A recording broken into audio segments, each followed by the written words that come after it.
Hello, everyone. My name is Austin Belzer, and welcome back to the Austin B Media Pod. My guest today is a familiar voice who needs no introduction, making her sixth appearance on the show. It's none other than Alise Chaffins. Thanks for having me back again. Yeah, thanks for coming back. Obviously, we've had some incredible conversations in the past. You know, we've covered Barbie twice, Gen V season 1, your book, the Ted Lasso guide. Is it Ted Lasso relationship guide or guide to relationship? Guide, yep. Okay, I always get messed up on that one. And then recently, about a month ago, 2 months ago, we covered Sinner. All of those will be linked somehow in either the podcast or Patreon. But glad to have you on to talk about The Bear. Yeah, for anyone new to your work, Alise is a member of Gallica, International Film Society Critics Association, and several other esteemed critic groups. You can find her reviews on her Substack. Look up in her meeting. She just did one. I saw the My Mom Jane review. I saw the Superman review. I think there's 2 other ones I'm missing that you just did.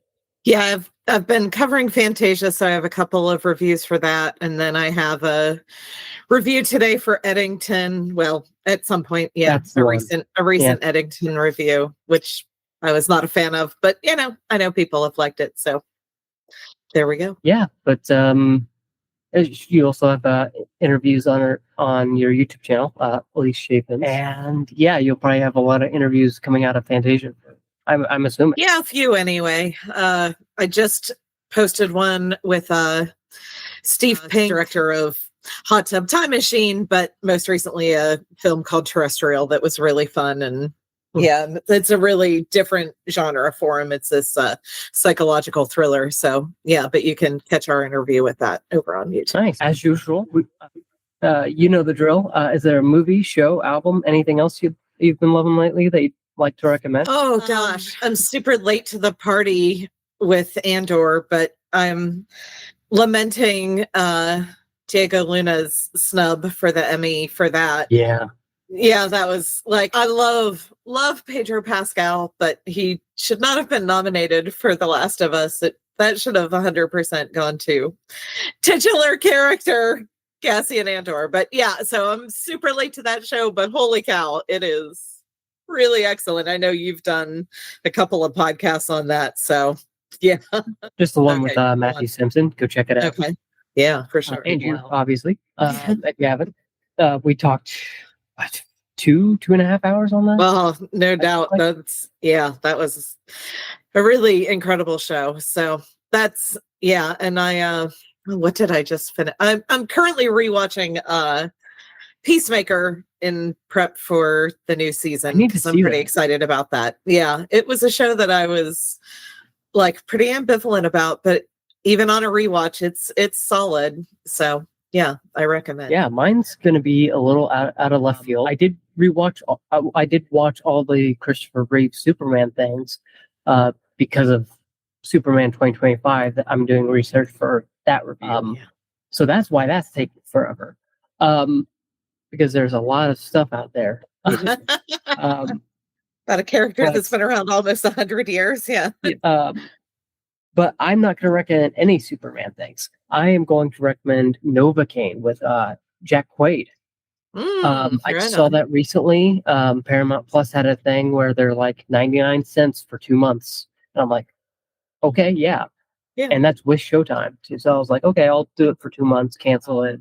And Novocaine's pretty good. For those who don't know, Jack Quaid's basically this banker, this assistant manager at this bank, and he can't feel pain. So it becomes like this action hero type thing where he goes to chase down his kidnappers of his girlfriend. I'll leave it at that. It's a very, I feel like a lot of people have been trying to emulate the John Wick style. And this kind of does that, but it reminded me more of the 2018 film Upgrade. I'd agree with that. So if you like that, you'll love this one. And it's not trying to, and a whole lot less references to what I assume started referring to Upgrade here as a Venom movie. But a lot less references to that. And no references to The Boys or anything like that. It's just a nice Jack Quaid action movie, which I feel like he hasn't gotten much or any of. other than The Boys. Yeah, certainly less than one would hope. Yeah. But by the way, final season next year of The Boys. Yeah, Gen V coming up September, I believe. So, yeah, Gen V season 2. We'll have to talk about that. Continue the through line. But yeah, that's all I've got. Yeah. But yeah, I'll have you back on in September. We'll talk Gen V season 2, which will be very interesting to talk about, especially since, unfortunately, a main character, the actor who played, I forget, Chase something. I forget his actual name. Died in real life, so it'll be interesting to see how they navigate that. Yeah, definitely. And obviously, we've had a few teases as to how that turns out, but we'll see in September about that. But for now, let's talk about The Bear season 4. Which I'm surprised I haven't talked to anybody on a podcast about.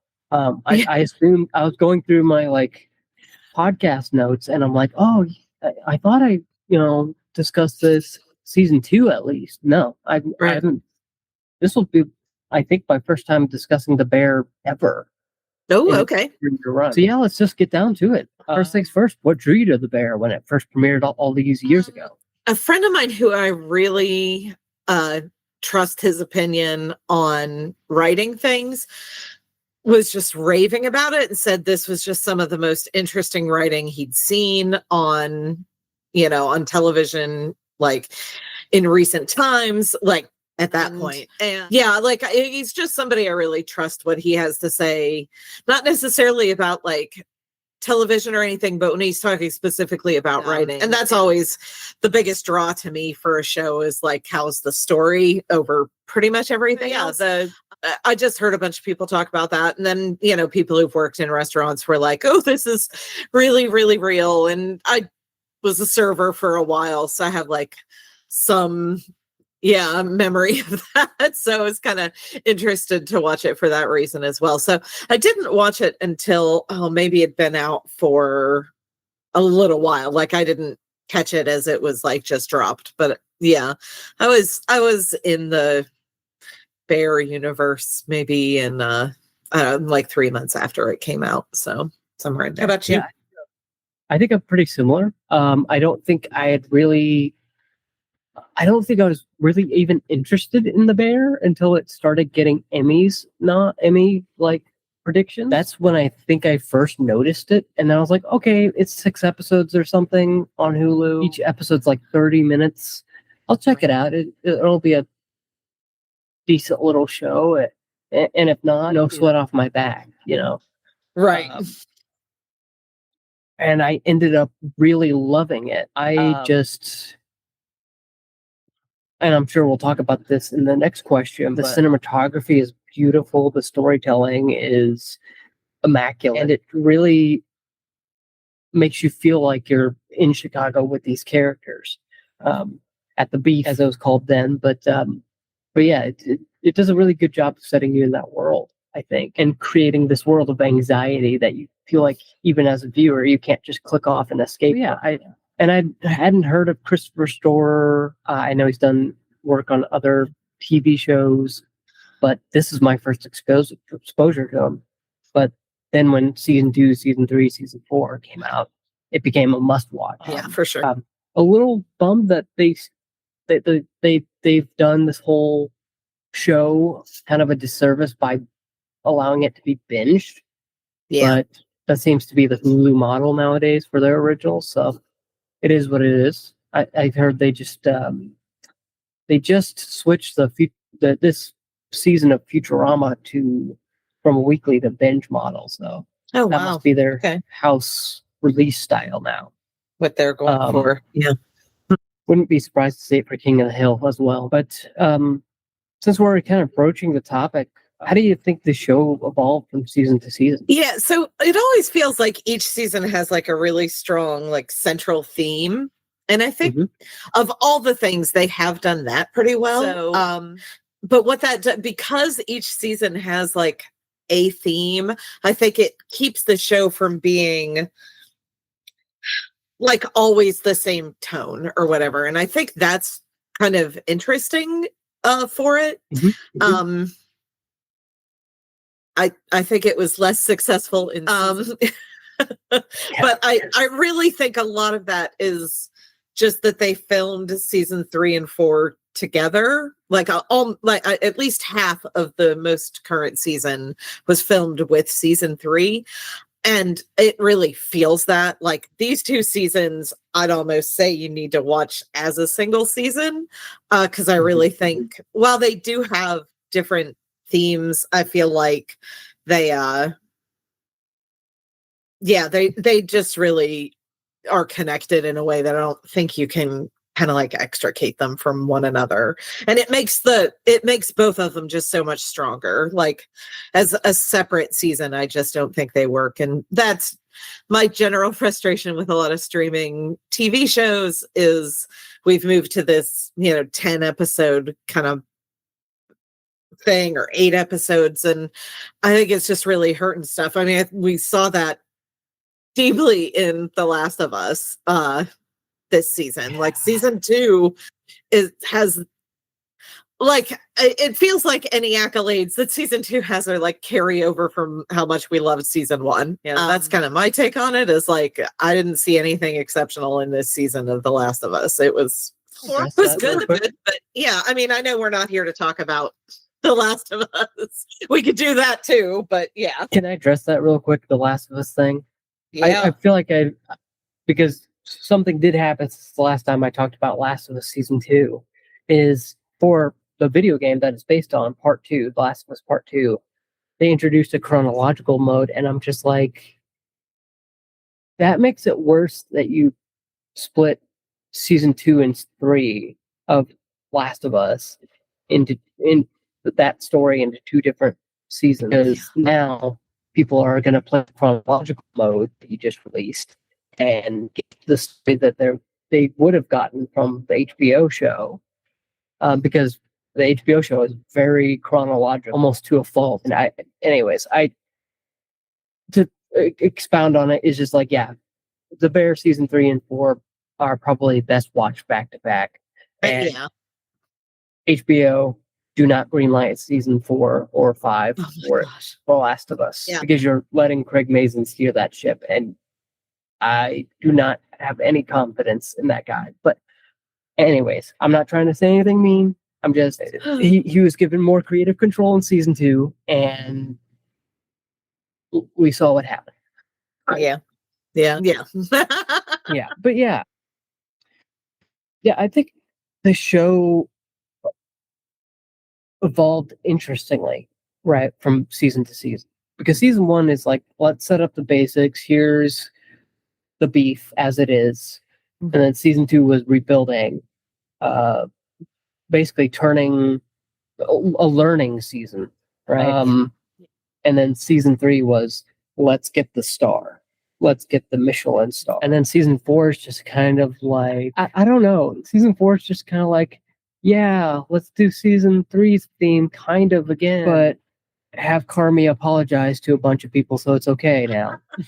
Yeah. But with that, we're already kind of getting into season 4 territory. So what were your general hopes and expectations for the show going into season 4? I mean, mostly I was just hoping that they did something new with the characters. Season 3 just felt very regressive in a lot of ways.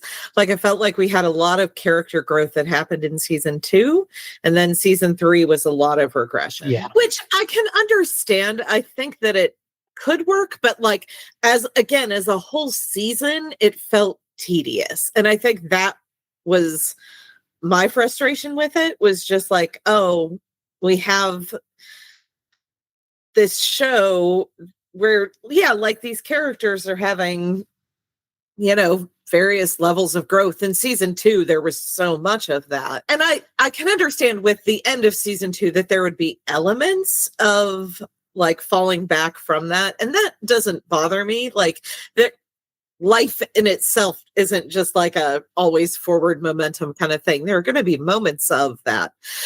But also on a TV show, I want something, to change. And and like season 3 just felt like season 1, but fancy, and in a way that it was just really tough. But I think we needed that to get to season 4. So I'm not, like I said, I wish it had been like a 15 episode single season. That would be like, I think that would have made for better TV. But yeah, as 20 episodes, yeah, it's just the two are necessary together for me. That's all. So yeah, mostly 4. I was just hoping we'd get out of whatever rut we were in season 3. Yeah, I feel similarly about season 3 and 4 together. I just really wanted them to do something that, I guess, spoilers, they don't do in this show, is really focus on, hey, I guess spoilers for season 3 are I guess I have to spoil season 3 to talk about what I expected for season 4. Yeah. So if you haven't watched the 3 seasons before this, maybe plug your ears a little bit. But the end of season 3 is the review. They get the review. Mm-hmm.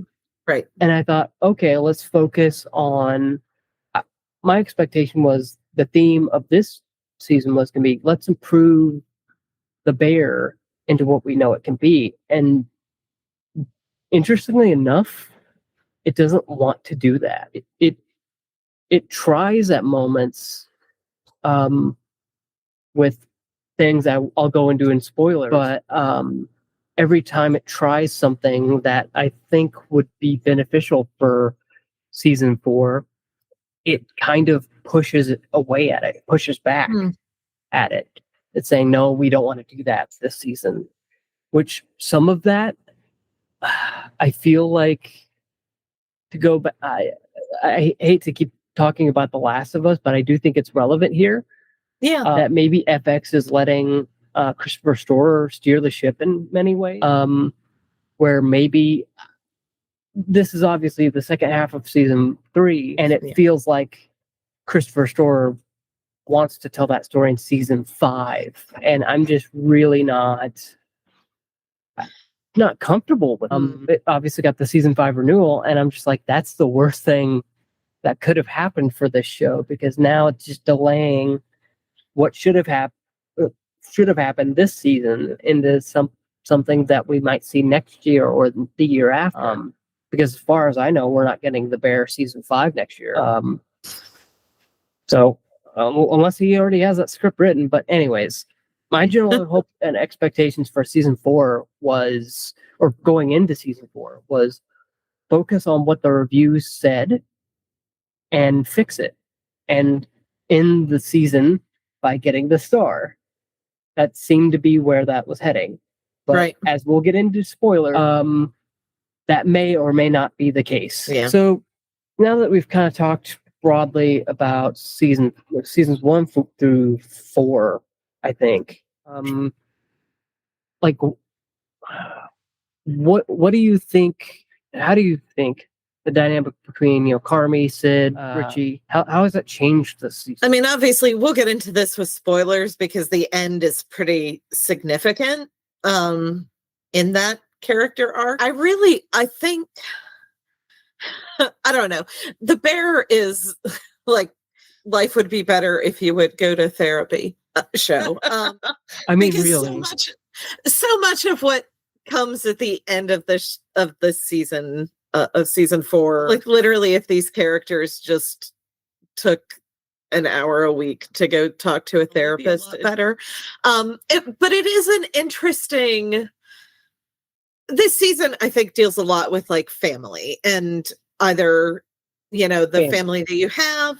Yeah, exactly. It's this kind of like interesting blend of like your actual, born into family of origin kind of stuff, and then your work family, which and I think all of the seasons have dealt with that to some degree, but this one just really felt like it honed in on that maybe a little bit stronger. And I really I thought that was interesting because like just the different ways that like friendship and family can sometimes blur. And I think that is worth talking about, because you talk about like found family kind of stuff, but I think a lot of times the dynamics we have with our family is going to be different than the dynamics we have with, our coworkers, our colleagues, or whatever. This center stage is very fun to watch too, because it's just following you around. Yeah, sorry, maybe.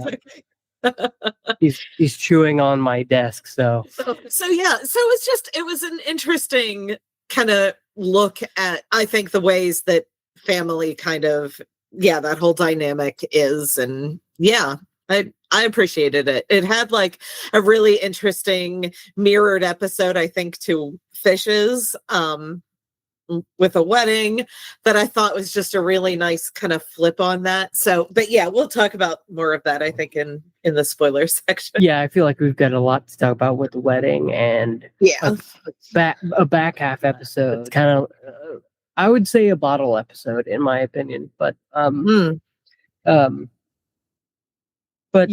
think the thing I noticed this season about how the dynamic changes between these three characters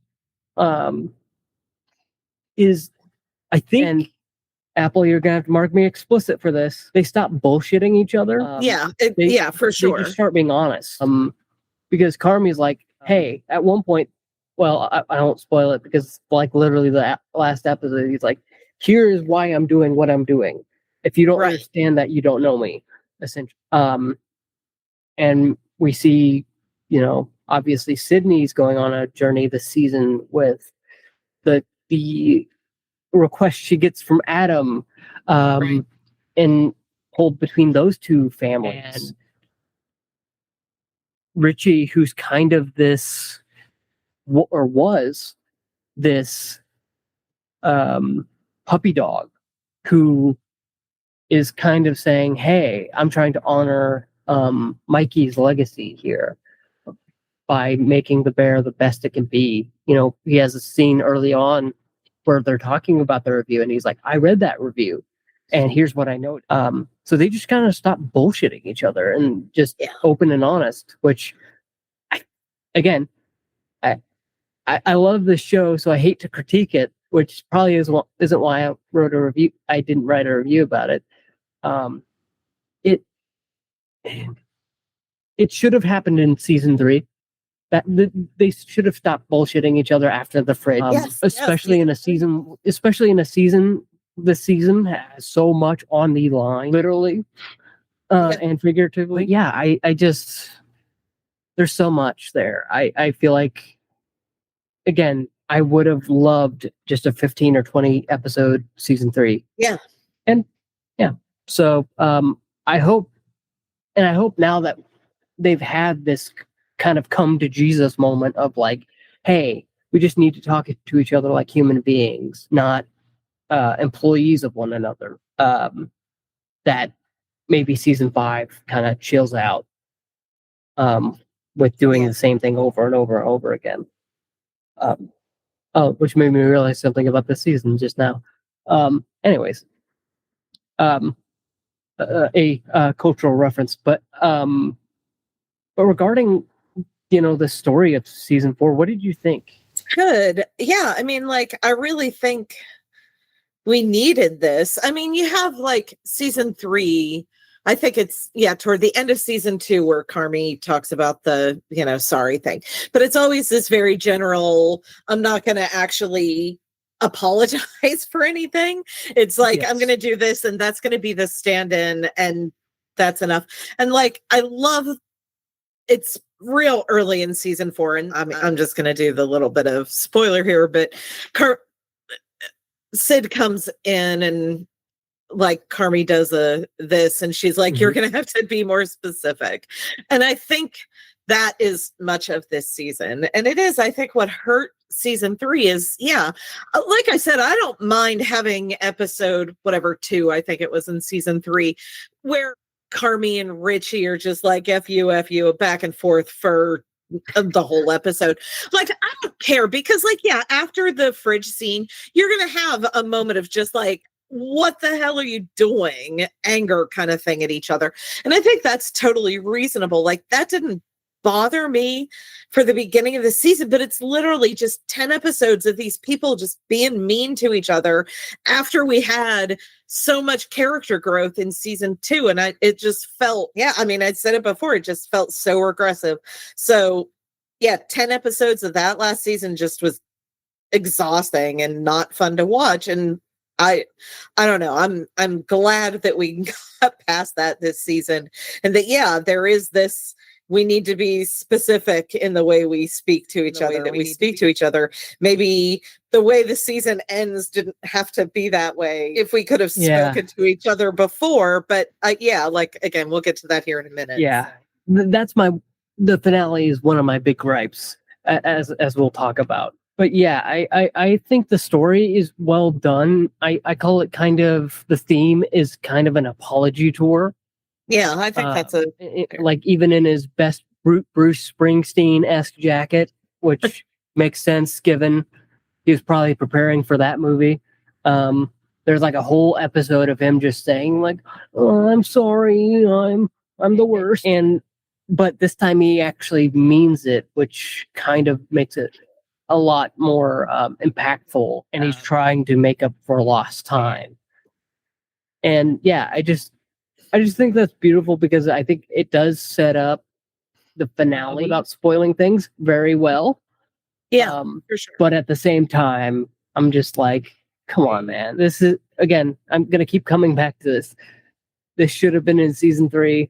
I feel like you could have done it there. But anyways, I digress. There's a lot of behind the scenes drama with that. A battle between FX and Christopher Storer about what season's going to be the final season and who wants it to be what and all that. So I'm not going to get into all that. But I think the apology tour is pretty effective. I think fixes a lot of season 3 problem, where season 3 felt like a bottle season, where you're getting these character focused stories of like, okay, let's follow this person on this day, this person on this day, this person on this day, and how they learn in order to make the bear better. Season 4 is just like, okay, now they've learned, let's kick ass, essentially. I liked it. I enjoyed season 4. I thought it was solid. I watched it again with my husband. I watched it myself kind of real quick because I wanted to write a review, and then watched it again a little bit slower with my husband. It's a good season. Like, it held up on a rewatch. So I didn't rewatch it, but I watched it when it premiered. I think in 3 episode bursts for season 4. So with that, like, what performances stood out to you in season 4? I mean, they're all always so good. I think that's the thing, is like, even when the show is not good, the performances are just all so stellar that it's hard for me to even pick a favorite, because they're just all excellent. I don't know.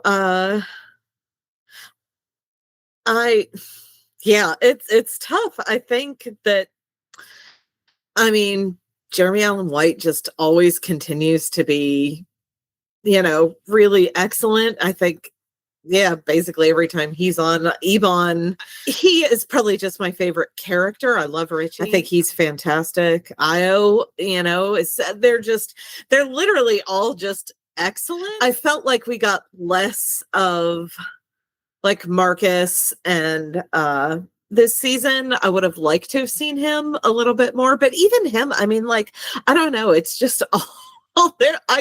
It's hard for me to even pick a favorite. I genuinely just think they have one of the best, most talented casts. I don't know. And I think the other thing that I appreciated about this season compared to last season, they had all of these cameos that so many of them felt like, look at who we can get to show up in our show. But I didn't feel like they added anything. They just felt like, I don't know, superfluous, whatever. Which, again, I think is kind of the point also, is that the season was meant to kind of echo what the bear was, what the restaurant was, in that it was overcomplicating things that didn't need to be, that it was aimless, that there are parts of it that are absolutely brilliant, but then also parts that just are, kind of meandering and wandering. And I think that's what we got in the season. That's what the review of the bear is at the end of the season. And so I think it is intentional. I think a lot of how things go in the show kind of mirror what the show is talking about. And I think that is interesting. Nevertheless, it is frustrating to watch. It doesn't always make for great TV. I think it is a unique thing that Storer's doing with that, but I don't necessarily know that it always makes for great TV. So, but it was better TV in season 4. But yeah, in terms of best characters, they're just all so good. It's hard for me to even pick one. I don't know. I'm very ambivalent because they're all good. For me, I think it's a tie between Eben Moss-Bacharach and Io Edeberry. I think they do the most standout work this season because this is circumstantial spoilers. Hey, no, you need to calm down. There you go. It's the first podcast episode recording where I've had the dog, so he's being whatever about it. Anyhow, Eben. Is it Eben or Eben? I think it's Eben. Eben. Okay. Obviously, he's going to have a fantastic week with Fantastic Four. Pun not intended. That was actually accidental. But yeah, he has this bottle episode where you see him, what he does outside of the bear. And he's just one of those actors who can get across an entire story without saying anything. You just see it on his face. And I know a lot is said about that kind of acting where it's well, maybe we should have some dialogue here. But I prefer less dialogue because if you can get across without dialogue, I'm okay with it. I mean, look at the Dune movie. Denis is very well known that he does not like dialogue heavy scenes, and those movies work exceptionally well. Most of his movies do. But yeah, that bottle episode with him, I would not be surprised to see it up for Emmy consideration next year because I think season 3 is the one that's up for consideration for Emmys this year. So next September, I think it'll be up. Anyways, but Io, I mean, not enough good things I think can be said about her. She directs one of the episodes alongside the actor who plays Marcus, Lionel. I want to say Richie, but I know that's not right. Lionel Boyles, I believe. Yes, Lionel Boyles. Yeah, they co-wrote it. They co-wrote it, yeah. Yeah.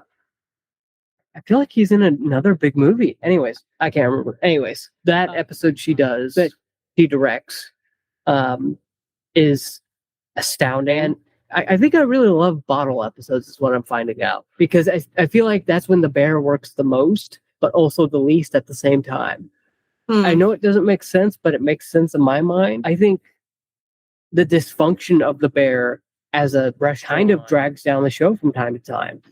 Oh, another dysfunctional day in the bear. And going back to the season overall, I think that's one of the downers of this season is we don't see a lot of that again. We don't see front of house service. We mainly just kind of have montages of service. It's okay, I guess, but anyways, I'm rambling. Io and Eben are great actors. I fully recommend. I know that I recommended this a few weeks ago. Opus is now on HBO Max. Yeah, she's I have to watch that. I haven't watched that one yet. So I know it's very divisive, but she's great. And obviously, Eben's going to be in Fantastic Four, so watch that. I'm sure everyone watching this will watch that. But they're great. If Eben can play a rock man, I'm pretty sure he can do pretty much anything. Although, one thing I was disappointed with this season, Richie does not get his Taylor Swift Eras Tour moment. True. I guess minor spoilers, but yeah, he's supposed to be this huge Swiftie, and he doesn't go to the Eras Tour. Are you kidding me? Because I know it was in Chicago. That might have been a logistical issue, but because I don't know when season 4 was filmed, but might have been pre-Eras Tour. Anyways, as far as other performances, I do think Jeremy Allen White does well. Maybe a little more subdued this time around. Yeah, he's lessened the puppy dog eye acting a whole lot in this season. He's not just looking at you like this the whole time with like a sad face. Like, I mean, there is some of that when he's talking at the wedding, and I'm like, okay, I'm not a fan of this. This puppy dog eye acting he's doing. But he's a good actor. Am I confident he'll be a good Bruce Springsteen? Not really. But anyways, that's beside the point. Other than Jeremy Allen White, Io, and Lionel, or Eben, I think this season is very, and it's going to sound weird when I say it, but those who have seen the season will understand this. It has several moments with the cast that feel very Avengers Endgame, like throw your popcorn moments in it.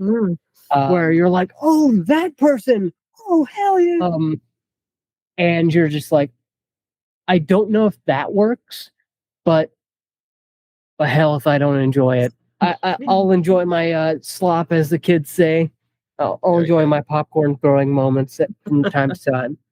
But yeah, that's really all I have to say about performance. So obviously, the show has a very distinct visual style and pacing. What stands out to you about the show's direction and cinematography this season? Yeah, I mean, honestly, this season compared to others, it's maybe a little more subdued. The thing that always gets me about this show is how it does so many tight shots. In a way that most shows don't. I think that's the main thing that I notice. Yeah, it is up close. You are right in Carmy's face. You're right in Sid's face. And I think that's impressive, and that continues through this season. But in terms of, this is a show where the edits are so impressive always. And there's some of that in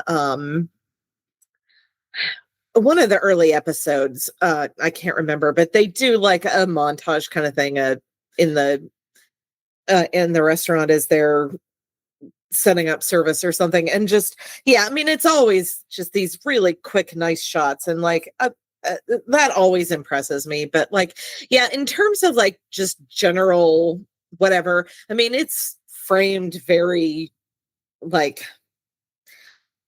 theatrically. I always think that's the thing, is a lot of this looks like a filmic kind of experience almost more than a television show. And yeah, I mean, I always enjoyed that. So there are a couple of solo shots of Carmy that are whoo, that's cinema. So yeah it's interesting to talk about this season because for the technical elements of it, because in terms of editing, it has never been more on point. I mean, I think I talked in our critics chat about the edits being aligned so perfectly with the Hulu ad sections that it feels like a natural break, and then it goes to commercial. Because I don't have Hulu without ads money, or at least Verizon doesn't. For whatever reason, they can pay for Disney Plus without ads, but not Hulu without ads. Anyways, take that up with Verizon. Anyway, yeah, the edits are immaculate, but it does feel like a step down in terms of direction and cinematography, because again, a lot of the shots are just like this. Yeah, they're close. It's absurdly close. I'm like, hey, what do they talk about in terms of cinematography? Give the audience breathing room. Whereas in this show, I feel like I'm breathing on Carmy's face or somebody's face, and I'm like, this does not feel comfortable. And as I just said, between questions, there's not really a whole lot of the scrumptious shots that we got in previous seasons, where it's on a dolly and whipping around and showing off the beauty of something. It's much more. This is going to sound damning mechanical this season. It feels more like direction and cinematography. All the technical elements are much more on autopilot, rather than trying to do something unique. What have we not done before? Because I feel like there were some scenes in season 2 and 3 that I'm like, wow, I could frame that. And thinking back on season 4, I don't think I could say that. I do wonder, though, again, like if that is part of the echoing what's happening in the show, because so much of the show is you don't have any money, and so you have to strip. Everything needs to be taken down to its most basic essentials. And I wonder if they were, again, echoing that in some of the like cinematography, like, okay, we're going to take it back. We're going to go into this more, like naked kind of thing. Like, okay, you get a scallop. That's it.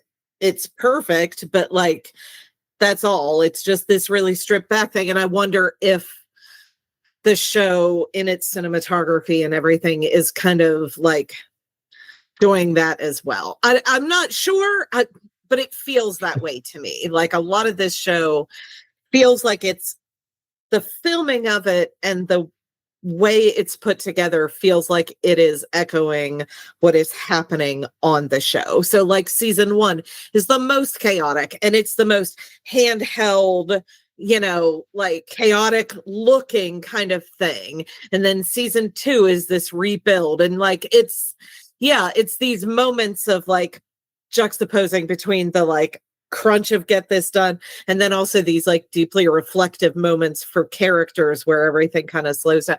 And I think we see that filmically. I think that again, I think that's one of the things about the show that is really interesting, is that not only does it tell whatever story, but that is kind of reflected back in the way they put the story together and put it on screen. I like that take. I'm just going to file that away in the back of my brain and remind me of that when season 5 comes out, whenever. Yeah. And it looks like it was shot on a potato. Right. Yeah, I mean, if they want to go like a full bore, season 5, they'll shoot with an iPhone. There we go. You have no money, so we've got to settle for the small rig kit. No more Sony Venice cameras or whatever they shoot this on, and no chromatic aberration, none of the filters, just straight shot through an iPhone. There we go. But since we're recording this after the Emmy nominations have come out, obviously there's been a lot of drama about how this show is categorized as a comedy. Well, it's pretty much a character drama. I guess, what is your feelings about that category fraud, or if it is? It is. And how do you think the show tries to balance those two tones? I mean, it has humor in it, but like, so did Succession. Succession is a really funny show on a rewatch that's not a comedy. Nobody would ever label that as it would never have been submitted as a comedy. I think it's funnier than The Bear 90% of the time. I think season 1, you can kind of make a pitch that it's a comedy, kind of. Like when I rewatched season 1, I don't know, last year or something, when I was getting ready for season 3 coming out, you could kind of see how it might be a comedy, but I don't know. It's a half-hour show, and I think that's all it is, and that feels not great. So I hate to see like true comedies like Hacks or something, or Shrinking, get kind of snubbed out by a show that has exceptional performances, but like, I don't know, I wouldn't call them funny. And it has comedians in it. I mean, Io, that's obviously, her milieu is comedy, but like, Sid's not really, I mean, she's funny. That's the hard part, is like, she can't help but be funny. Like, Worms is not a comedic episode at all, but like, when she's sitting there trying to describe making the decision between picking Adam Shapiro and picking the bear, like, it's funny. It's not funny, but it really is, because I don't think she can help it. I think everything she does is going to be funny anyway. So yeah. I don't know. It's tough. Like, I don't love that it's up for comedy, but whatever. I mean, that's where it is now. So I don't know. Mostly, when it comes down to it, I'm rooting for Shrinking a little more over The Bear. this season. Same. I do think Hacks will win this year. I think so too. Because it won at the Globes, and that's genuinely kind of where the forecast for the Emmys, pretty much. Also, Emmys, you could have done yourself a huge favor if you just extended the window like a half year, like 6 months at the last Emmys, because I feel like next year's Emmys in September of 2026 or whatever are just going to be really weird, because you're going to be talking about The Bear season 4, right? And anyways, and you'll have Stick up there probably, or Murderbot. I don't know, some Apple show.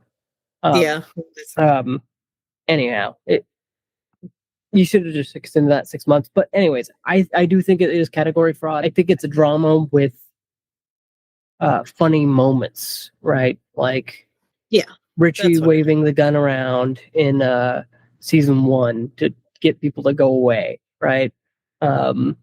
In season 2, I believe, when Richie's like singing his heart out to Taylor Swift, and obviously the John Cena scene in season 3 is very funny, and then this season is filled with a lot more comedic moments, which I found interesting. It's almost as if they like heard the fact that people thought it's category fraud to be listed as best comedy, and just said, okay, you don't think we're best comedy? Here, let's throw some more in here. Like, anyway, but yeah, I would much rather see it in drama, but I have a feeling Hulu is kind of playing into that category fraud a little bit, so that it doesn't get lumped in with White Lotus every year, or some of the other heavy hitters in that category. Right. You don't want to end up with a Better Call Saul situation that's up against Succession and never wins a single Emmy, which is wild that Better Call Saul won literally 0 awards. It is a brilliant show that won nothing because it was up against, I mean, like when you're up against Jeremy Strong, you're not going to win. Yeah. And I think that was the problem. Like it was just a show that was run concurrent against the end of Game of Thrones, and which then that's a whole other thing. But and I think that was what The Bear was concerned about, is like, oh, I'm up against Ted Lasso at a time where Ted Lasso is just cleaning up, and it's like, oh well, I don't have to compete, I can probably beat it. I could probably beat, because I think it won against like season 3 of Ted Lasso that wasn't great. It's just, I don't know. Like, it's just a bummer. I mean, it clearly paid off because it did. They won 2 years, 3 years in a row. Yeah, 2. I don't think we're gonna see. I don't think it's winning as much this year. No, like because season 3 is not great, and Hacks season 3 is that great. So, I need to see that now that it's. Is that the one HBO canceled, or am I thinking of the other 2? I don't know. Oh, the other 2, that's canceled. But no, Hacks is good. It's going on to season 5. Season 4 was meh, but it has some excellent moments in it. But it's another that I could talk about, the problem of the shorter season for streaming shows. Anyway, yeah. But I guess with that, what would be your rating for season 4 out of 5 stars? I think I gave it 4, just because I'm pretty generous, generally speaking. It's one that if it had been 3 and 4 in some kind of combined, then I would give it more. But like as it is, I think season 4 is solid. It's a good 4 stars for me. Season 3 was probably a 3-ish star, 2.5, 3-star kind of viewing experience. But together, I think they make like a 4.5-star viewing experience. So I don't know. It's just, I don't think either of them live up to their potential as a single thing. Yeah, I'm gonna go, as much as it pains me to say it, 3 stars. I mean, that's fair. If you bundle this with season 3, 4. Because I really do think, I don't want to harp on this too much, but I am sick of half seasons. It especially grated me when Invincible did it. When they had like part 1 of season, was it 3? Or no, season 2. Okay. I have not watched came back for one of them. Whatever the one was that recently happened. No, I think it was season 2. Yeah. Because it had like the first batch of episodes come out, and then you waited like 6 weeks, and then the second half came out. And I was just like, yeah, no, we can't be doing this. And with The Bear season 4, I especially felt it. I don't mind it if you like set it up as a half season. That doesn't bother me that much, honestly. Yeah. Like, I was very glad that, you know, speaking of that, like Squid Game season 2 is definitely season 2A, with this season 3 being season 2B. Like, they are a season of television, not 2 seasons. And yeah, like, I don't like it when we call a half season a season.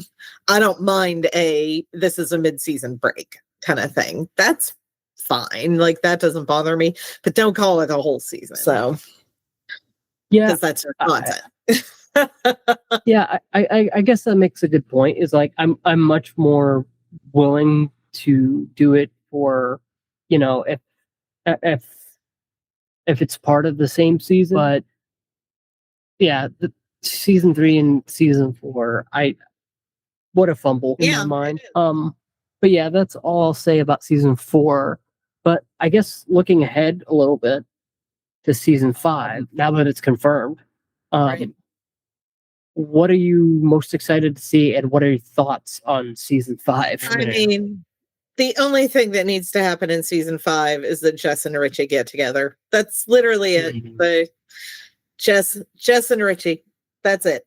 Everything else I don't really care about. I feel like it's all spoilers from season 4 that I'd be looking forward to. But yes, Jess and Richie, that's it. That's what needs to happen in season 5. Everything else is just on top of that. That's it. Okay.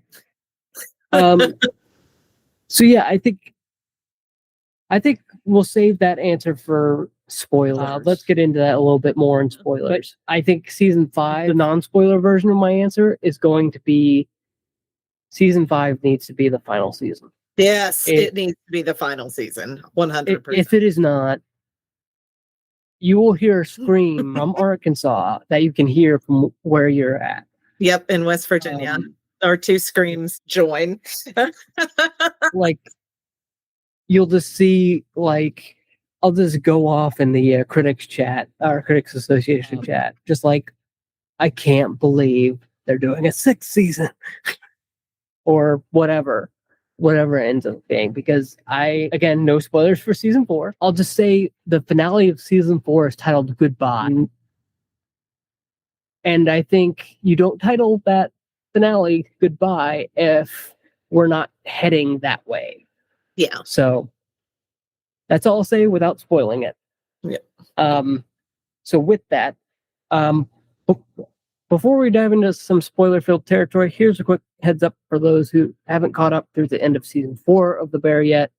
We're about to delve into pretty much the entire season in detail. So if you want to avoid spoilers, you can skip ahead to the chapter marked final thoughts or social media plugs or some variation of that in the episode's description. So, now that you've been warned, either click off and go finish The Bear season 4 or listen to another podcast. Just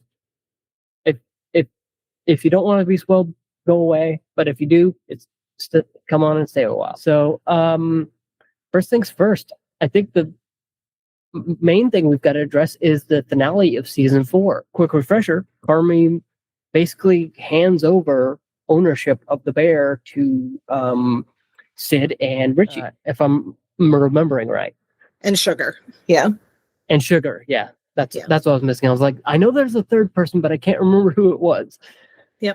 So yeah, that's obviously a flip on the partnership agreement that they were going to agree to was that Carmy and Sugar and Sid were going to be in it. But he said, I'm burnt out. I don't love cooking anymore. This is it. This is the end of the line. Yeah. So what are your thoughts on that finale? I mean, I called it the second he was on the call with Sugar, and she's like, do you still love this? In like episode 2 or 3, I don't remember, but it's early in the season. And she's like, it's great that you did love this at a time. And then he's like, I need to call and like change the agreement. And I was like, oh, he's not going to do it. He's going to give the whole thing to Sid. So that was kind of my first thought. I was like, nope, he's definitely given it to Sid. He's not going to keep doing it. I thought the finale, one of the things that like really struck me about it is this show has some of the best soundtrack of any television show at all. Like, I think Bill Lawrence TV shows have excellent needle drops, and The Bear has unbelievable soundtrack. And there is none in the finale. It is almost all ambient noise. There's like no score, there's no soundtrack. It is just them talking. And I loved that. I thought that was so interesting. It doesn't have the like, it's not like a oneer, but it doesn't have the real quick edits that so much of the rest of the show does. It like cameras hold on people for like long stretches of time. And I just thought it was so interesting to like switch up the whole vibe of the show for that episode. And it was, in that regard, it was excellent. Like, I loved all that.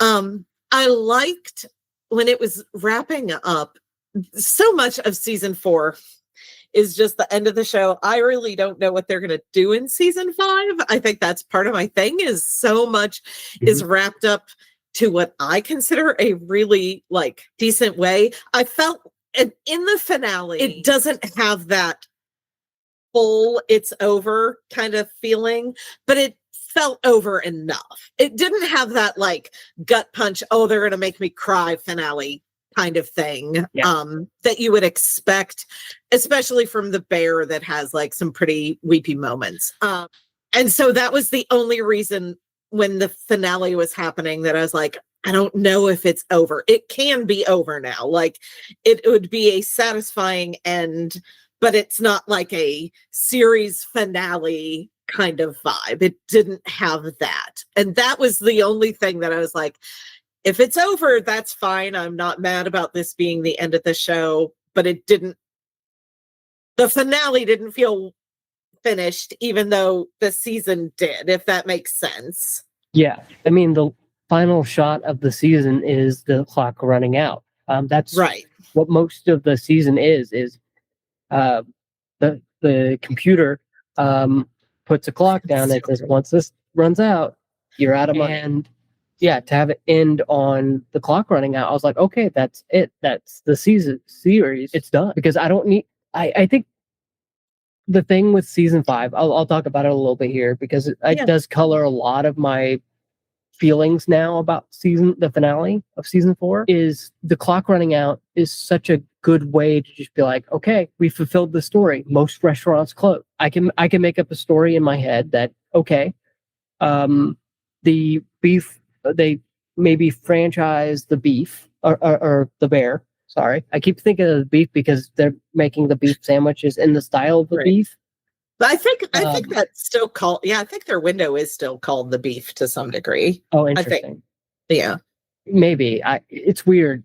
It's this whole weird thing. Anyways, like, I could make up a story about it. Like, oh, maybe the window shop survives, but the restaurant doesn't. And, that's my mind made up, that I don't need any more. So when I read that Variety article in my email once, I was like, season 5, I wanted to slam my fist against the desk, because I'm like, it ended so perfectly. I don't think I could think of a better way to end the show than the clock literally running out. I could say it 1,000 different ways, but I'm not going to. But yeah, the finale feels like a stage play. It's almost kind of getting back to our earlier conversation. about camera styling, it gets back to that season 1 feel where they're in the alley that they all have mental breakdowns in, and which sounds absurd to say out loud. And it's just that return to the wide open space where maybe even in a bigger aspect ratio even off the look, but it's just stage play between 3 characters. Well, for most of it, that's actually between 2 characters, and then character 3 enters, then character 4 enters. Yeah. And it's just like, here's your cue. And that's why it feels so disingenuous to have a season 5 to me, because I just don't need it. I don't need it. The clock's run out. End of story. Yeah, and so many of the relationships are ended in a place that feels really solid too. I think that was the thing, is like, where do you go? Like, I love Tonnato, the episode between Carmy and Donna, and it's so beautiful. Like, I genuinely loved that episode where he cooks for her, and I'm like, I don't need any more of their story. I love the wedding episode. It's so good. It puts Richie in a great place with his ex and with his, now co-parent. And I loved that. And his daughter, and that all feels good. And like Carmy and Claire feel like in a good place of like, I don't need them to be together. They are on a healthy track that may be together, may not be together, but like, I don't need any more. He's apologized for real to her. And that matters. And like, so I don't need more there. And I guess that's the thing, is like, what more? I don't know how they like take any of these relationships beyond where they, like I said, I mean, that's why the only thing I like genuinely care about in season 5, and there was even a moment like in season 4 where I was like, oh yes, for Richie and Jess, because they're my main ship, is like, I need Richie and Jess together. Like, they are awesome. I've wanted that since season 2. I want Richie and Jessica together. But even there, like, there's a scene where she fixes his tie, and then at the end he like fixes her, vest or whatever. And I'm like, so even that is like wrapped up in a way that feels satisfying to me. And so, that's my biggest thing with season 5, is like, I genuinely don't know what they can do, because at this point, anything more is going to feel like gratuitous. And that's a bummer to me. I don't love that. It's like, It reminds me of how I felt of after Scrubs ended, and then they decided to do another season in med school. Which I've never watched the last season. Yeah, don't. Which grateful it's getting a reboot or whatever, but I'm good, Bill Lawrence. If you just want to make something else like more shrinking, I'm good. But season 5 feels like that to me. Is we're almost entering a place where it feels like spin-off territory. Does that make sense? Yeah, absolutely. Because I genuinely, I sit there and I'm like, the only other thing that is left to happen is for them to get the Michelin star. Like, and I don't know that even, like, Marcus is in a good place. Tina finishes, she's able to do her dish in under 3 minutes. Like, everything is set. I just genuinely, I don't know what you do in a season 5. And I guess that's what stresses me out about season 5, is I don't know what else is left. Like, I can't sit here and think what story didn't feel wrapped up.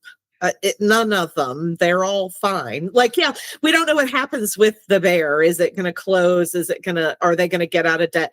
But I don't feel like I need that. Like, that doesn't, the success of the restaurant is not why I'm watching this show. I don't need gentrification restaurant to like succeed for me to care about the show. The thing I care about in the show are the characters, and all of their arcs are pretty completed. Like I said, the finale isn't this like emotional thing, but it's done in such a great way. Like, Carmy and Richie have this beautiful conversation about like Carmy showing up to Mikey's funeral, and like the stress that the two of them felt about one another, that they, like, I don't know. It's just, I'm just bummed because like it's so good. Like the end of season 4 really does. I don't know what 5's going to do. I've said that like 6 times though, so I can be done now. Yeah, it's just that point of like, again, why would you name the season 4 finale Goodbye? Goodbye.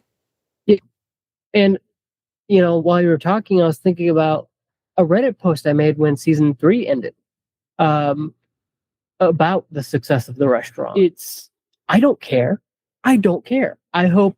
Yeah. I think I said in that Reddit post that somebody made, I want the end of the show to be the bear closing, because that makes much more sense than it somehow succeeding, even though they're presumably going to ask for a loan to franchise the bear in excess of the money already borrowed. So this is $300,000 in debt at this point, if not more, because $100,000 is what they found in the tomato cans, I think, or something like that. And then that was a loan from Jimmy to franchise the bear or something. I'm a little fuzzy on that. And then they take that $100,000, borrow against it to turn the beef into the bear, and now they're going to ask for another loan. There's a reason Ever closed. Right. There's a reason Jess is now working at the bear, because they could not pay their bills. And anyway, regarding season 5, all I'll say is the most realistic thing, the headcanon I have, whether or not season 5 wants to admit it, is the bear should have closed with that review. It is highly unrealistic any other scenario, to me. Yeah. No, I agree. And I don't care about the Michelin star. I really don't. And Marcus being named like whatever. Yeah, like best new chef kind of thing at Food and Wine. Yeah. Nothing. That does not matter. Anyways, Anyway, I'm getting worked up over a fake TV show or fake characters in a TV show. Right. But I guess let's kind of zero in on some storylines. How do we feel about Carmy's storyline and how it wraps up this season? And then, like I said, I think it's really good. Like he is making amends. He's doing, we've seen him go to all of these not like Al-Anon, but the like survivors of like drug use. I can't remember what those meetings are called, but I imagine those use a lot of the same 12 steps. And I think we're kind of like seeing him go through that to some degree. And this season in particular, he's able to own up to stuff and be specific about ways that he has hurt people. And I think that's really good. Like I said, the scene between him and Donna is one of my absolute favorites. I think it is so beautiful because here's this person who, hurt him just through his life. And, she apologizes to him. He makes her a meal, which he has not cooked for her. And I think that's just so beautiful. And I love the way that's done. I love how he deals with Claire. I love how he deals with Richie. I just feel like all of the main relationships with him are wrapped up in to me, a really satisfying way. So I feel like his character arc's been good. And yeah, there is a point where it's like, hey, is this what I want to do? Or have I been so focused on, just like what people expect of me because I am good at it, whether or not this is what I actually want to do. And I think that's an interesting question, especially for somebody who is, at the pinnacle of their craft. Here's somebody who is the best at what he does. Yeah. What do you have after that? Why are you continuing to do it? And I think that was an interesting question posed by this season. Yeah, I like that question because, Carmy begins the season watching Groundhog Day and then later asking somebody you ever feel like you're repeating the same day over and over again? Which I found fascinating, because even in this job, there's some days where I'm like, am I just doing the same thing over and over again? Or questioning that creative side of yourself. Am I just doing the thing to do it, or do I still love this thing?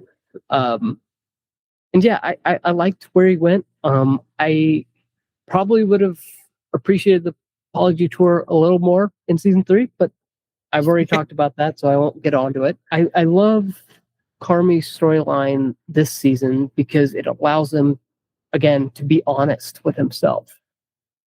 Is he just turning into that boss he hated from his time in New York, that traumatized him so much that he can't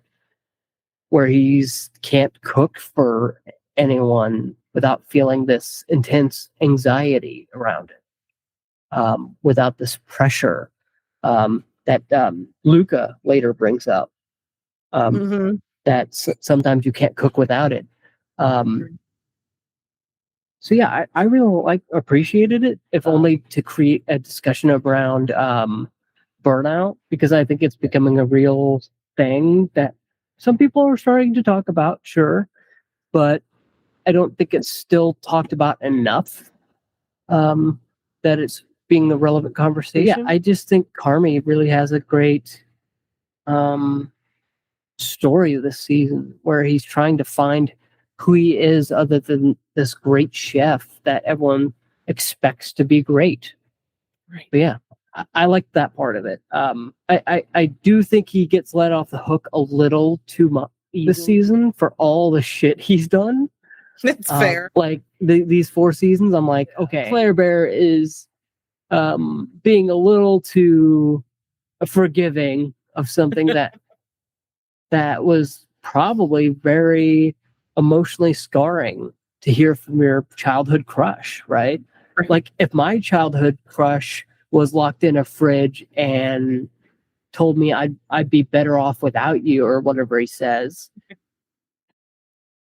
I'd be traumatized for a while. But anyways, that's more a question for if we were talking about season 3. But he does get let off the hook a bit too easily. But maybe that's what we see in season 5, is now that he's apologized, what next? What comes after the decision to apologize and step away from your true love? What does that look like? Does he learn from Mikey's mistake? And maybe that's the beautiful part of season 4, is I feel like he's really learning and saying, yeah, Mikey made a lot of mistakes and I'm going to learn from them.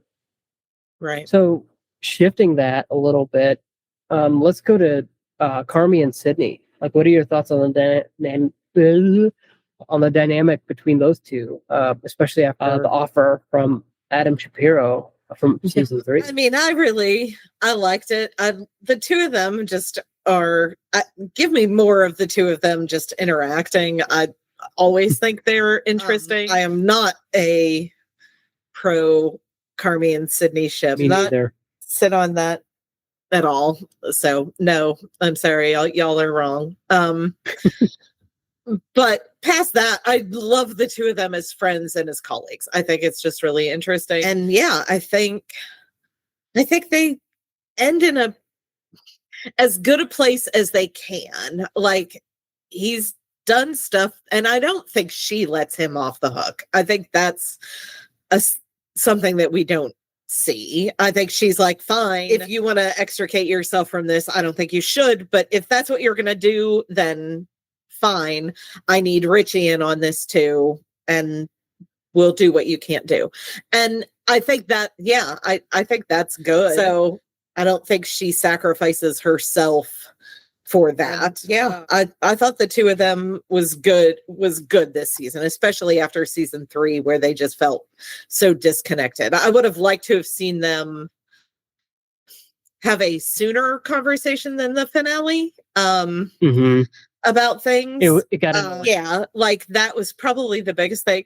Her taking the whole season to decide felt like there's literally no way Shapiro would allow that to happen.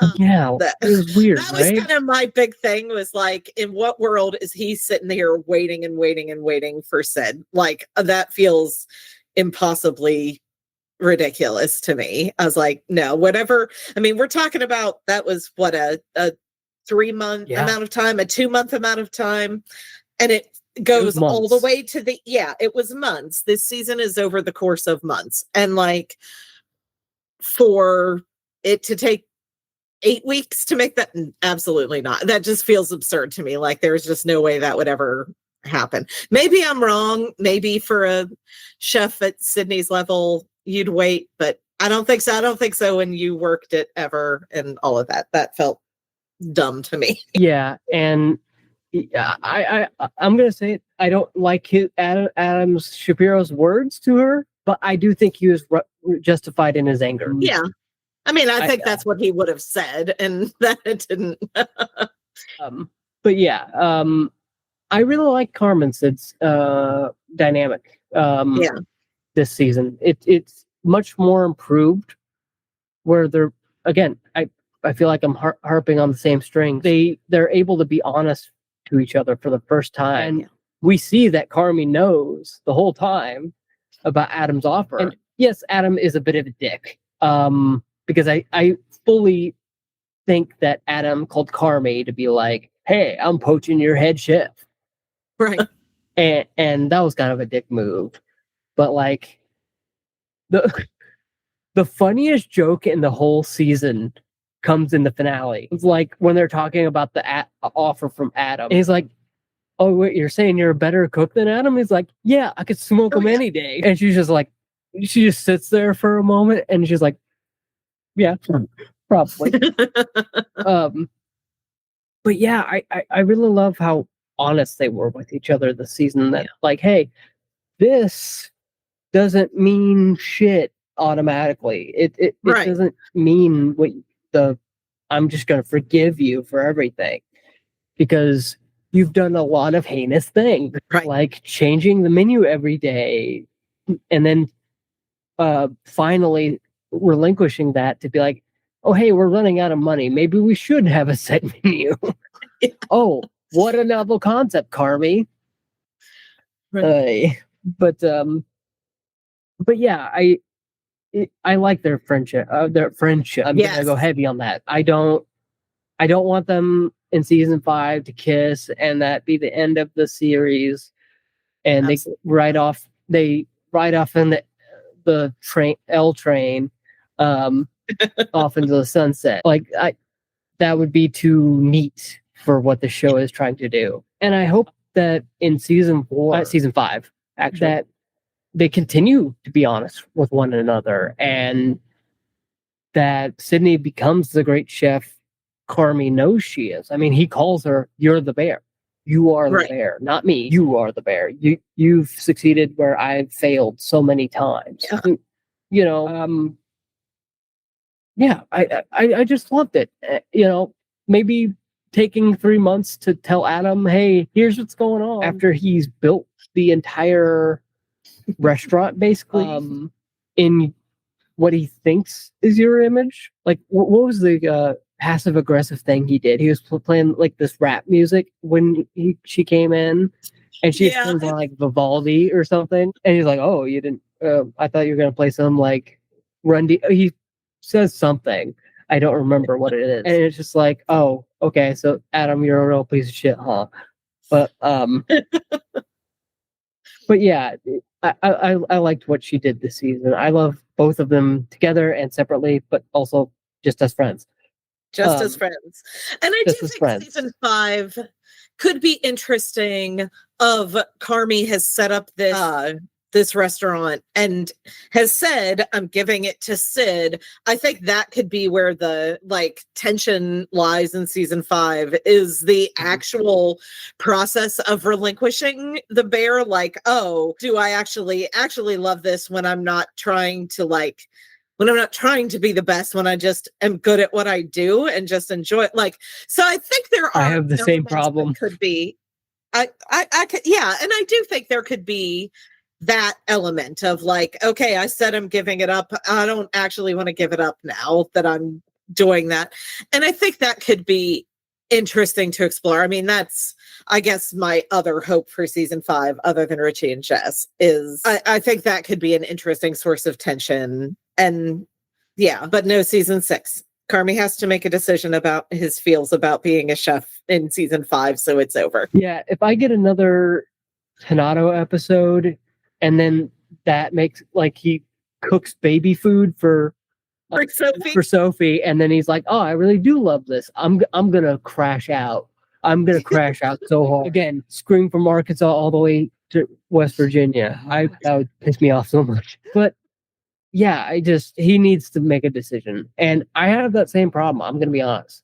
Like when it's not me doing it, I'm like, oh, do I like this more? Do I like not being in control and just being told, here's your deadline, stick to it?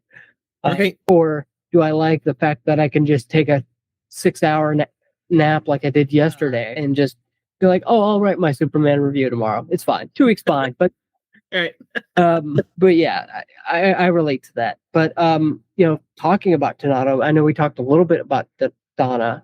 But I want to go a little further because we do get another episode with her that isn't what we were expecting, I say. How do you think the Tonnato episode comments on, kind of the team's pursuit of that star, the Michelin star, and Carmy as a person? Yeah, I mean, like, so much of his trauma stems from his mom. I mean, like, his dad seems like he was pretty out of the picture early because we have that, it opens on the conversation between Mikey and Carmy, and they talk a little bit about his dad loving that one, whatever, Irish pub. And I kind of loved that scene. But, I mean, Donna's the person who was there. And so I loved that she apologized to him. And again, in a very direct way, she said, these are the things I did that were wrong. I yelled. I was mean to my kids. I was the abusive mom. And she apologizes for that. And I think that's beautiful. And I love, that is, if Jeremy Allen White wins any awards, I mean, it's that scene. He's beautiful in that scene with Jamie Lee Curtis. I think they both did a really beautiful job in that. So yeah, I don't know. It's lovely. I don't know that was really, I'll be anxious to kind of see what they do. Yeah. With Donna in a season 5, because she really feels wrapped up. I really don't know what else you can do with Donna. And I loved the wedding as kind of the opposite. All the bear, because basically every Bersato person comes back to the wedding to Richie's ex-wife, who I cannot remember her name, to Tiffany's wedding, to Josh Hartnett, who I can't remember his character's name. But anyway, I loved that was this kind of opposite Two Fishes, which was such the seminal episode of season 2. It's here's Donna just plowing her car through, and to have this scene where all the Bersatos get together, and there is some of that drama because you finally meet Francie back, and that's awesome. But I loved. She knows what she did. Yeah, she knows what she did, exactly. But I love that we finally got Francie back. That made me happy, and that was a fun. That was a good use of a kind of throwaway cameo. But I didn't hate seeing Brie Larson there. That was fun. But yeah, I loved that juxtaposition where we have Donna come in and Donna leave. She doesn't stick around. She doesn't cause drama. And they have this conversation where they just talk about their fears. And it's very reminiscent of the dinner table where there's this intense tension between, Bob and Mikey and everything. But yeah, instead to just have this conversation where we're just talking about what we're afraid of and everything. I just loved that. I loved that it's this kind of mirror episode of Fishes. I thought it was really, really well done. You know what I would have killed for? It would have killed the momentum of the wedding episode. It would have been the worst creative decision they could have made.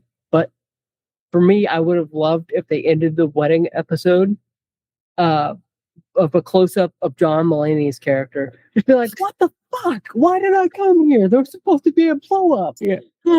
Just Like, because in that episode he states like, oh, the only reason I'm here is to see the classic blow up.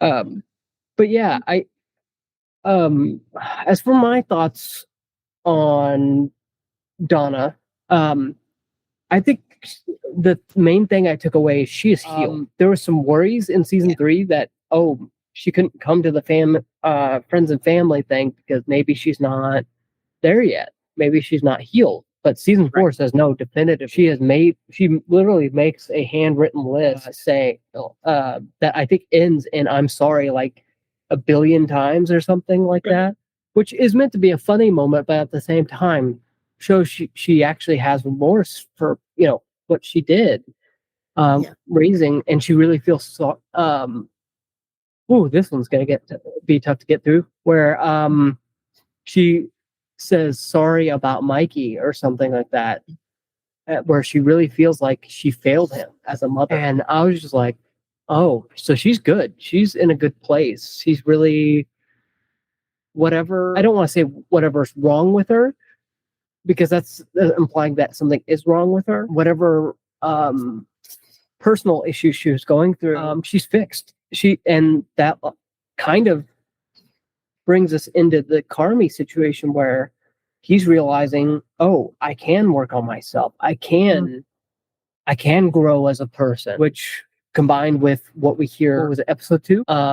From Sugar about like, it's okay to let something go if you don't love it anymore. It's just the final nail in the coffin. Like, okay, I'm just going to give it to Sid. Sid, Sugar, and Richie. Wow. Yeah. Just blanked out there for a second. But yeah, I'll be interested to see. I don't think we need to see her in season 5. Do you? No. I like, honestly, I would prefer not Donna in season 5, because I think maybe coming back, it feels like it would be kind of gratuitous at this point. I just had a thought. What if the final shot of season 5 is everyone who hasn't come to the bear comes to the bear for one final meal before it closes? I could totally see that, like a funeral meal at the bear. I could see that, but including like Donna and Pete and everybody. And Sydney's sister, I think. Yeah. One. Yeah. But yeah, that would probably be a better way to end it than how we end it in season 4.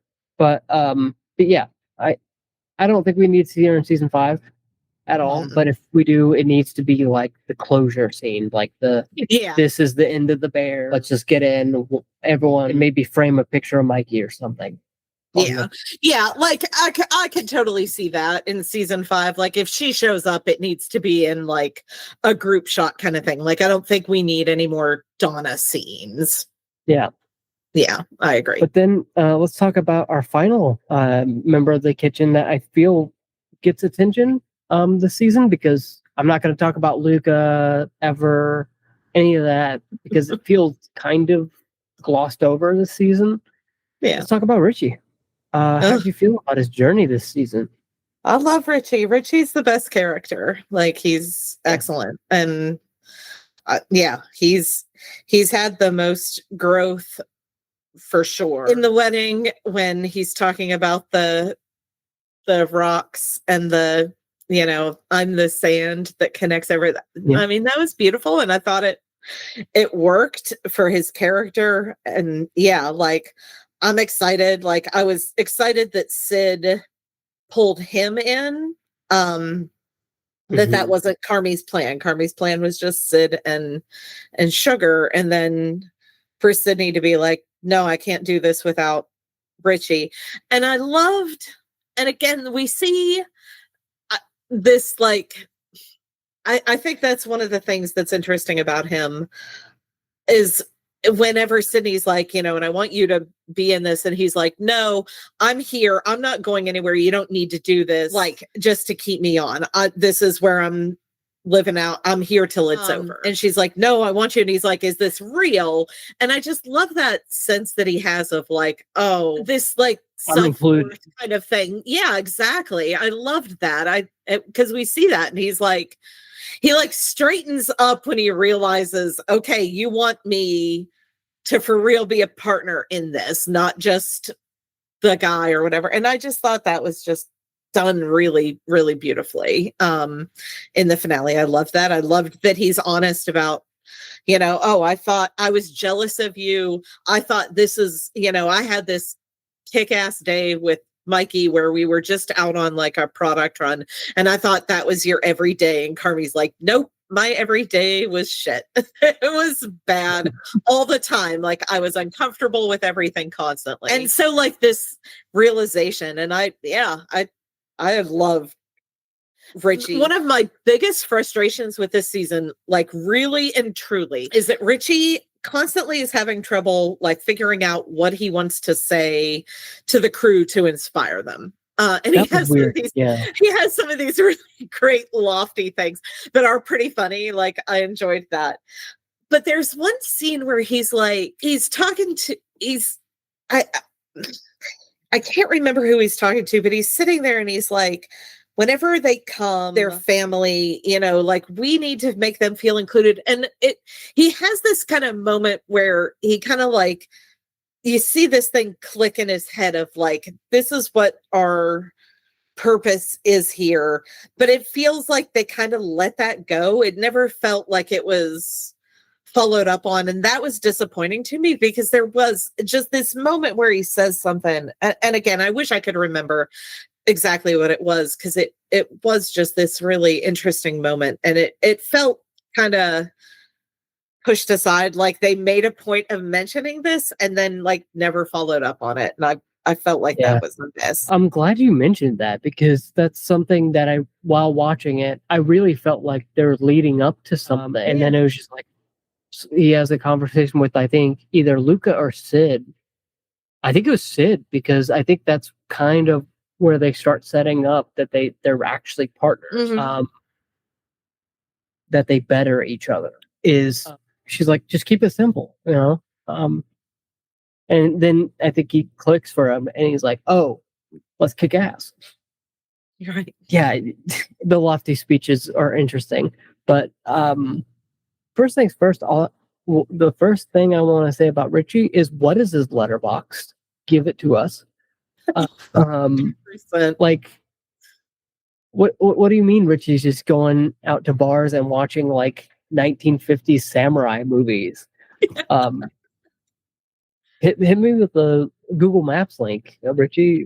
Where are you going? Showing 50s black and white samurai movies at like white? That sounds like a vibe. Right. The jokes aside, I really liked how much attention he got this season. That he was, again, like you said earlier, trying to figure out the restaurant's purpose as opposed to his purpose. And it's really fascinating to see just kind of what he's up to in the day-to-day, like where he's really struggling with the fact that he's going to Tiff's wedding, and this stuff about the teddy bear, like he bought her a teddy bear, and what does that say about me? And that I didn't buy her the teddy bear. I feel like I should be buying her the teddy bear. And he talks to Jess about it, and she's just like, so what? It's a teddy bear. Oh, that might be who he talked to, Jess. That might be who he talked to about the speech. Yeah, that actually makes more sense. So, Past Me was wrong. I think it was Jess, because Jess is his rock in the sand this season, and I hope they get together in season 5. I want nothing but the best for Richie. Yeah. He's really, an argument could be made that Richie has suffered the worst. Because doesn't he have like a nightmare in season 2 or 3 about finding, or maybe it's a flashback about finding Mikey's body. I think something around that, like he's outside the closet, like banging on the door, and then it cuts. And I think they imply that in season 2 or 3 that he's the one who finds Mikey's body. Right. So he's been through the ringer.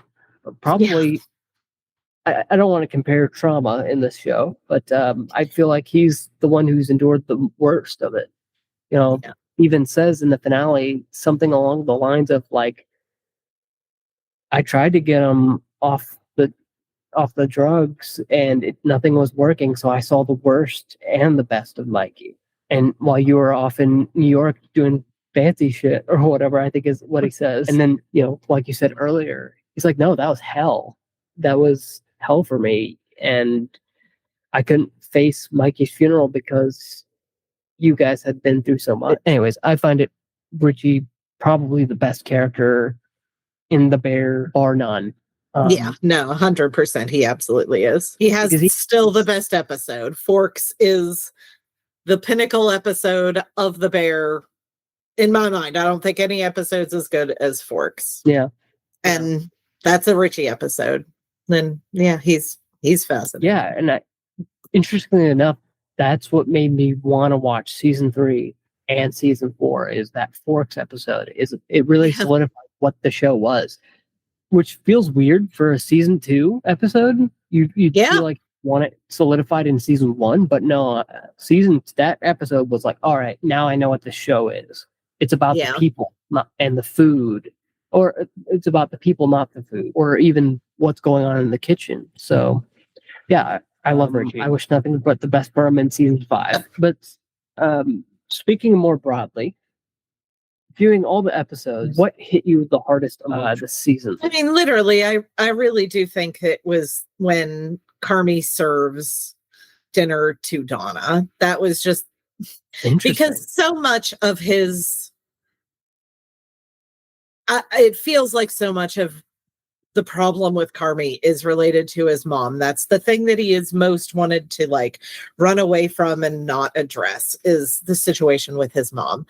And in Fishes, she's like, I always make things nice for everyone and nobody ever makes anything nice for me. And for him to sit there and cook her this, chicken dish that he'd made, like he said, hundreds of times, thousands of times at the French Laundry, and to like do that for her, to do something nice for her, because she just never allowed. And I think it was also beautiful. This is where it kind of gets me a little choked up, is she allowed him to do that. People offered help in Fishes, and she's like, no, I just have to do it all myself. I have to do it. And then she feels angry because she had to do it all herself because people didn't help. And I just love that like frustration. But for her to be like, oh, let me cook you a quick lunch or whatever. And he's like, no, I'm going to cook for you.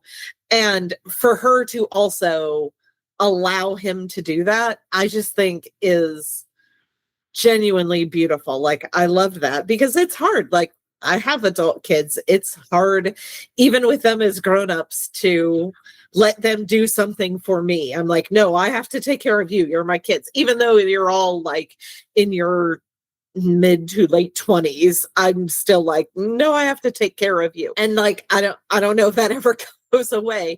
So I thought it was just beautiful for her to be like, to allow herself to be cared for by her kid. I thought it was just really lovely because in season 3, we have that moment between her and Sugar, but even there, it's her caring for Sugar, like through the birth. And yeah, I thought that was just really, it was my favorite scene of this season. I thought it was just gorgeous. I loved it. Yeah, I have a 3-way tie. So I might figure this out as I'm talking. The first thing I think of is the apology scene between Donna and Carmy. Really gets me, especially when she's apologizing for Mikey, and that scene probably is the highlight of the season. But just below it is the finale of season 4 when Carmy and Sid are arguing with one another. It felt like maybe some people will get this, maybe some people won't. It felt like your two parents fighting. Mm-hmm. There were unnecessary digs at one another. It was just highly emotional. It was like a dog snarling its teeth and just attacking you. It was ugly, and you're just like, please stop fighting, right? And then I guess the third is, obviously we've talked about it a lot, is the wedding where they're all under the table and they're just, it does get a little out of hand. By the end, it kind of turns into a bit, but where they're acknowledging their fears, and it gets to Carmy, and he's like, he doesn't want to say anything about what he's afraid of, so he just makes up an answer. I thought that was a beautiful piece of storytelling of like, Carmy doesn't even want to be honest to himself at this point. He's trying, but he can't get the words out yet. So I guess the contender, I would say the apology for Mikey would be the standout scene for me. Let's see what else. I'm not going to talk about the kitchen dynamics because there really weren't any. There's not really much this season. Yeah. But with that, there's one final question, and fittingly enough, it's: were there any character resolutions or cliffhangers that either frustrated or satisfied you? Yeah, I think that that's the problem for season 5, is that I felt like all of the character arcs satisfied me this season. And that's why I'm kind of like, I don't know what we do from here. Like, they all felt resolved in a way that worked for this show. This isn't the kind of show where I want like the full neat bow on top. I want it to be a little bit messy, a little bit ambiguous. That's what I want from this show. And I felt like it gave me that this season of like, no, Carmy and Claire aren't together, but like, he calls her when he's going to see his mom. And then he has that moment where he's like, going to call her back, and she calls him. And like, and she tells him, about the sweater. And like, and he gets it. And he finds the sweater in his room, which is lovely. And I just like, but that's all I need for the two of them. I don't need to see them as a couple. That doesn't feel like what the show is, I guess. I don't mind it being ambiguous that like, maybe they're together, maybe not, maybe they're just friends. Maybe that's where they land because she can't like fully get over what he did, and that's fine. Like, I don't need to know. I loved where he was with his mom. I think that's beautiful. I love where he is with Richie. I love where he is with Sid. I love where Sid is with her dad. I love where Sid and Richie are. I love where Sugar and Pete are. I love where the facts are. Like, I love, and we didn't talk about it, but I love where Ibrahim has this like really fantastic story this season of like, I didn't like doing culinary school. That was not where I fit in, but watch, I'm taking initiative. I'm going to make this thing that I do as good and profitable and still maintain the quality as I possibly can. And like, I thought that was great. And again, like, I don't need to see them have a franchise of that.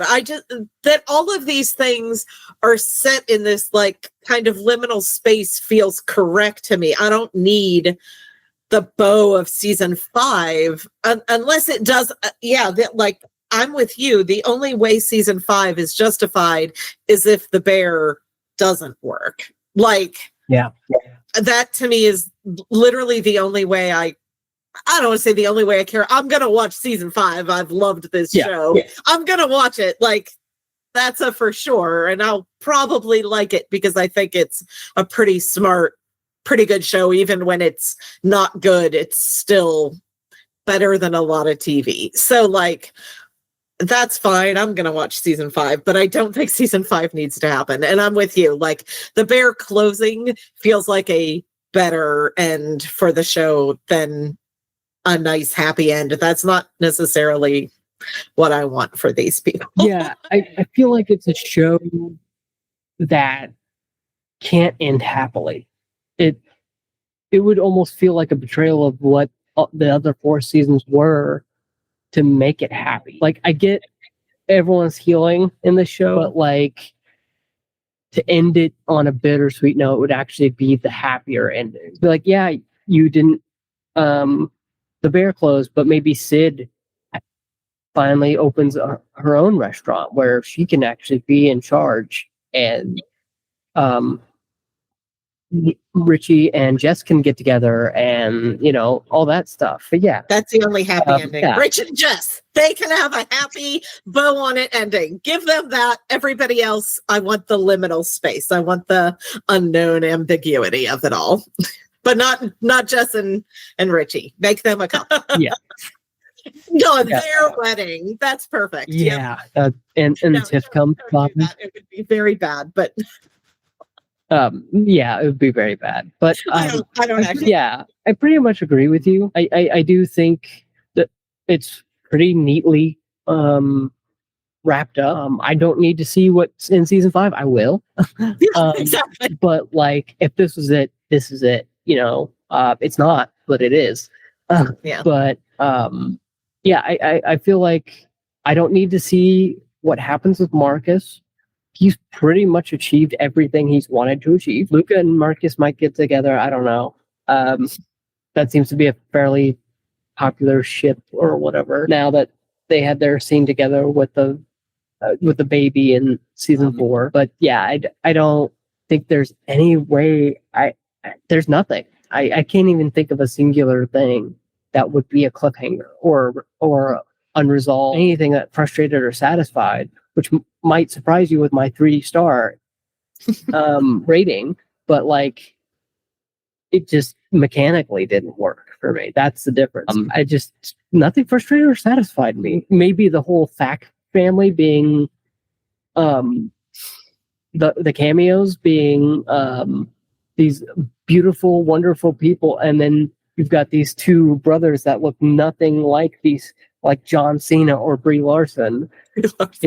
It's weird. That's the only thing that really jumps out to me, and that's like a very, very, very minor thing. Like, I can easily get over that. But yeah, nothing really frustrates me other than the fact that there's going to be a season 5. Yeah. Like, I could have used maybe a little more like emotional heft in Goodbye. Actually, I did find something. Yeah, I did find one thing that frustrated me. What's his name? Cicero. Yeah. Cicero. Yeah. Honking at the computer to get in the car when the computer was like, wait, this Abraham might have a really good idea. It just felt like, but wait, he has a good idea and the clock's about to run out. And you said, I think the clock frustrates me this season. The clock is frustrating because it is like present and unnecessary. And there's multiple scenes of Sugar saying, hey, we've turned it around. Look at this pie chart that we've made for you. We've color coded it. We're fucked. Yeah. And the computer's relentless in like, no, once that clock runs out, you're done.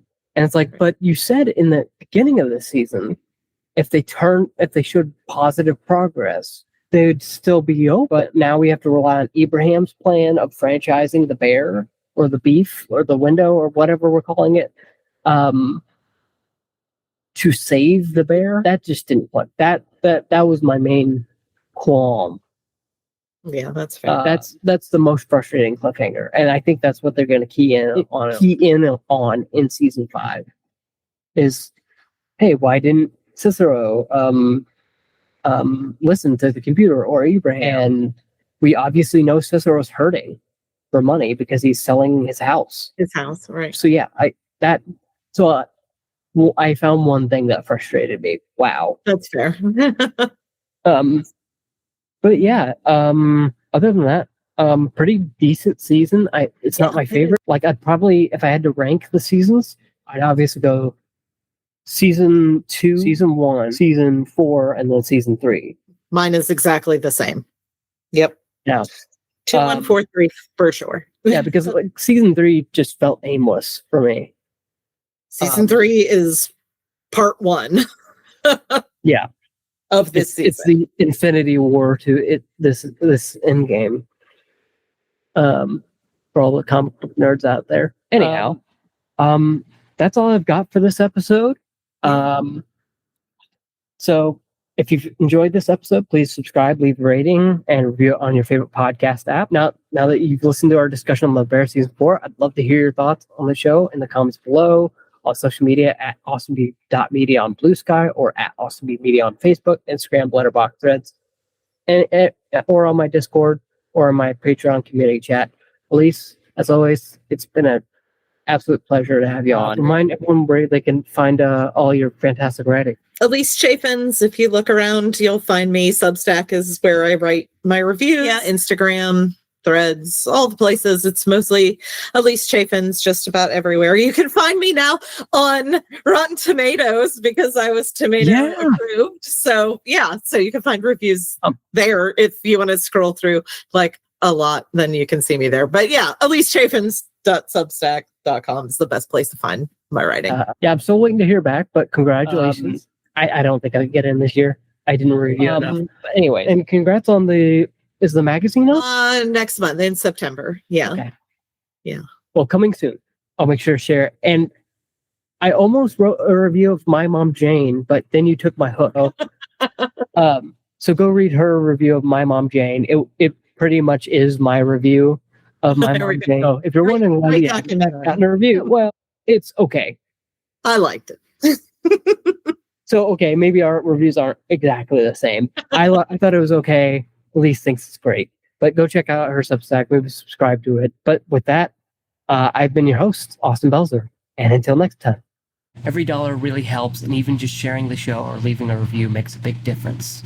That's patreon.com/AustinBeatMedia. I'd love to see you there. Until next time, thanks for being a part of the conversation.